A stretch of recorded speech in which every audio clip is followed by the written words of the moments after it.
തളിപ്പറമ്പ് പൂമംഗലത്തെ ഈ ഹോട്ടലിൽ എത്തിയാൽ ചായ കുടി മാത്രമല്ല കൗതുകം ജനിപ്പിക്കുന്ന ചില കാഴ്ചകളും കാണാം.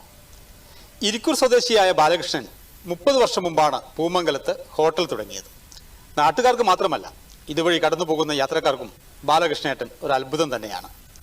ചില്ല് ഗ്ലാസ് കൊണ്ട് തേങ്ങ അടിച്ചു പൊട്ടിക്കുന്നത് ശ്വാസം അടക്കി പിടിച്ചാണ് കാഴ്ചക്കാർ കാണുക. ഗ്ലാസ് എങ്ങാനും പൊട്ടിയാൽ പിന്നെ പണി പാളിയത് തന്നെ. എന്നാൽ ബാലകൃഷ്ണേട്ടന് ഒട്ടും ആത്മവിശ്വാസക്കുറവില്ല.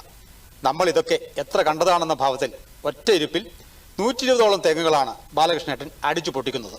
അവിടെ നിന്ന് ഇങ്ങനെ വെറുതെ ചുമ്മാ അങ്ങനെ തോന്നി, അങ്ങനെ ഒരു രസത്തിന് വെറുതെ ഒന്ന് പൊട്ടിച്ച് നോക്കി, അങ്ങനെ പൊട്ടിച്ച്. പിന്നെ ഇതിനെ കൊണ്ട് തന്നെ ഗ്ലാസ് കൊണ്ട് തന്നെ പൊട്ടിക്കലായി. 10-100 തേങ്ങ പൊട്ടിച്ചിട്ടുണ്ട് ഒറ്റ ഗ്ലാസ് കൊണ്ട്. 100-120 തേങ്ങ വരെ പൊട്ടിച്ചിട്ടുണ്ട്. അത് ഒരു കല്യാണത്തിന് ഞാനും വേറൊരാൾ കൂടെ ഭാഷ കെട്ടിയിട്ട് 120 തേങ്ങ പൊട്ടിച്ചു. കത്താട്ട് പൊട്ടിക്കുന്നതിനങ്ങനെ സ്പീഡിൽ ഞാൻ പൊട്ടിച്ചത്. തേങ്ങ പൊട്ടിക്കാൻ മാത്രമല്ല, വെള്ളത്തിന് മുകളിൽ എത്ര സമയം വേണമെങ്കിലും ഇല പോലെ പൊങ്ങിക്കിടക്കാനും ബാലകൃഷ്ണേട്ടന് സാധിക്കും.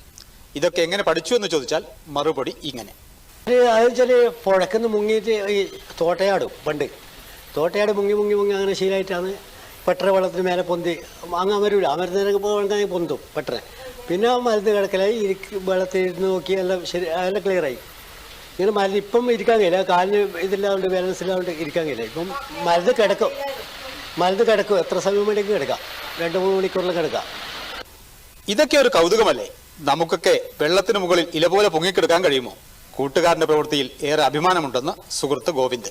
അടുത്ത് കിടന്നിട്ട് പോയിട്ട് ഇങ്ങനെ അതിലെ ഇത് നല്ല ഇത് തന്നെയല്ലേ, പോയി ചപ്പ് പോകും പോലെ ആർക്കൊണ്ടാ കഴിയാ ചപ്പ് പോകും പോലെ പോകാൻ. നല്ലൊരു അത്ഭുതം തന്നെ.